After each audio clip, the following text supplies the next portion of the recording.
How's it going, guys? Hey, looking like I started No Shave November last year. So I haven't done this in a while, and I take it for granted that people know these things. And so I am carrying a number of jig heads in the shop, and I get actually a lot of questions on how do you use these particular jig heads. Why do you use this one? What size do I use? You know, different things like that. So I'm putting together a little. It may not be that short, but let me go ahead and show you what I'm talking about. All right, guys. So again, I get asked this all the time on how do I, what kind of hook is this? How do I use it? Okay, so let me start off with the different kinds that we have here. So we have swim bait hooks, which is this. This is a swim bait hook. A screw lock swim bait hook. Swim bait hook. Oh my gosh.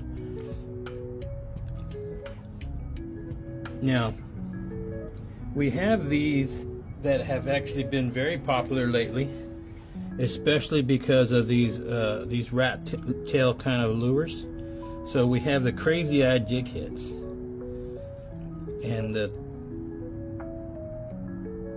thing about it is it puts the weight at the very front and will automatically give it that diving action where it automatically drops. So it gives it a really nice drop every single time. Now, the way you hook these is you screw it in, match it up with the side here. Okay, so what I do, you see on the side, that's about where it's going to land. So I will try to dig my thumb in there to where it'll end up, bend it into that same spot, and push it to the back. Sometimes it takes a little practice, but then it locks up pretty good. Okay, good jig head. I have this one. I call it the Sid jig because it looks like the sloth from Ice Age. Let's see if you can see that. The little eyes on it.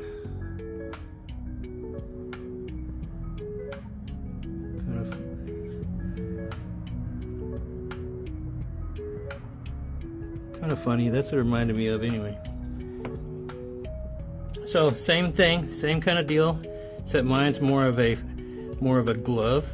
So it kind of cups the front end. Sorry, I had to readjust myself. This is my risotto lure. Same type of deal. Screw the head on. Gotta realize I'm in the center here.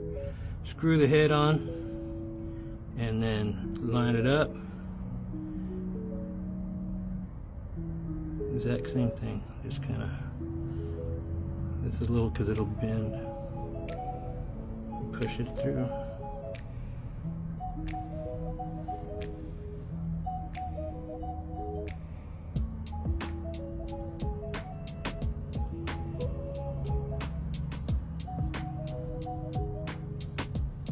Just like that. Does the same kind of action.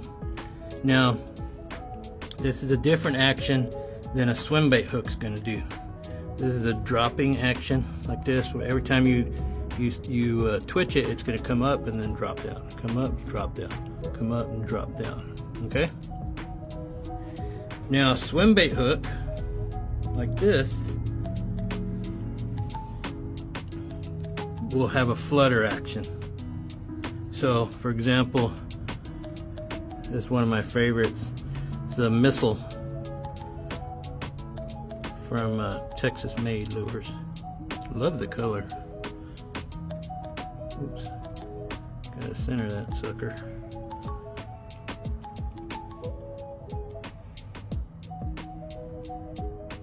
Now, this missile has a flat, it's like a flat. Doesn't mean that that's the right way or the wrong way, it's just I like it to run flat. I want it to flutter. Same kind of thing. Bend it, push it through. So instead of this one going up and just dropping, it's actually going to glide. So every time I twitch it, it's gonna glide farther. It's not gonna go straight down. It's gonna glide. Okay. Let's see. What else we got? Then we got regular jig heads like this. This is the ones that I make. This is a bullet. I also make the wacky mullet. Different color eyes. Different sizes. And we're going to talk about that too. So this jig head is actually very good for small baits, like this one here from Texas Made.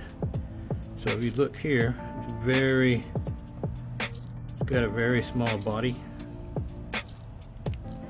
Very similar process. I'll show you here. Very similar process. You see it's going to come out right about there. Find the center.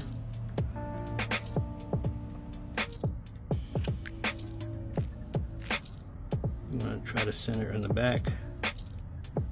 Push it through. You don't want it that way.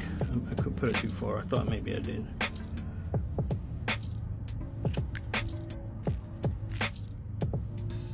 There we go.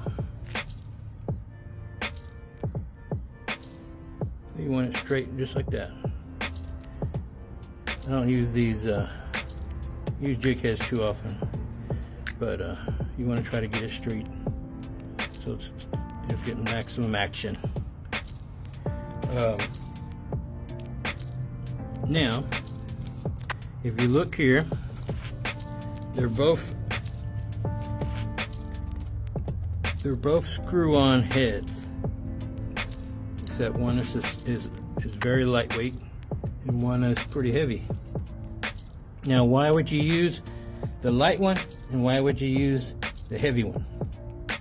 Well, in calm water, you know, with hardly any wind, you want to have the maximum action. And so even with a smaller lure like this, a smaller jig head, you still have some weight, and you also got to remember the weight of the actual lure itself. They all have a weight to them.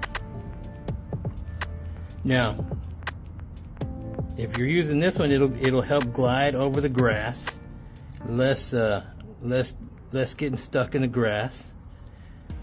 But if it's windy and the current's running through, you're going to have a hard time with this staying in the strike zone. It'll always want to stay up high.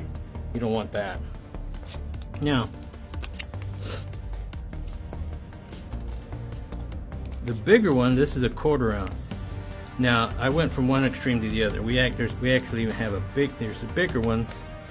I even have some bigger ones on those. The reason why you would want something like this is when it is windy. And this will throw out far. Everybody likes to pick 1/4 ounce because it throws far. Now the problem with this, if it's just a regular day, and you know, not necessarily calm, but just a regular day, it's going to be too heavy for our grass that we have. And you know, you already know that you get caught in grass. You want to go with a regular day. You want to go with a lighter jig head.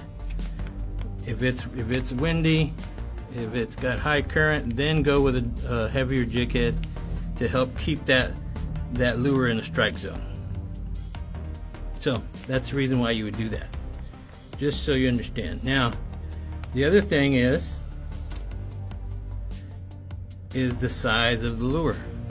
You want it to be able to fit Okay, so this little jig, this little swim bait hook would not be good regularly because it has a hook slot right here.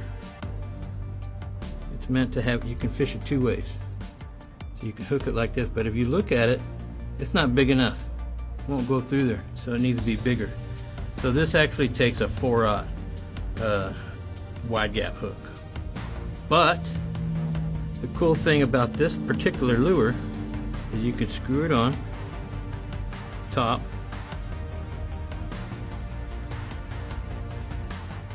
like you're supposed to,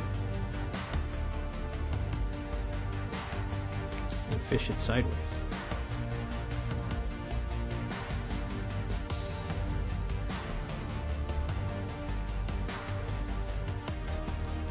Just like that. And it'll look like a dying fish. And even in bonus is that hook slot. You can fill it in with Procure or whatever your favorite scent or whatever. Smell my finger, all kinds.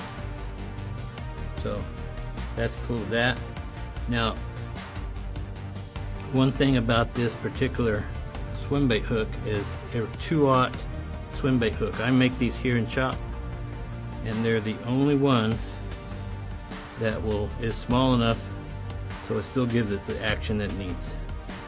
Okay, so good stuff. Y'all come see me. Still have any questions? Then we'll talk about it.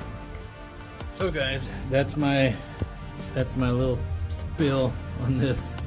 And if y'all ever have any questions, please come by, see me, and I'll be more than happy to tell you what I know, show you what we got. It's a small shop. I'm not saying I have everything, but it's a lot of good stuff. And if I can get stuff for you, I will. Tight lines, come see me, 3822 SPID, Texas Angler Depot. Let's go fishing.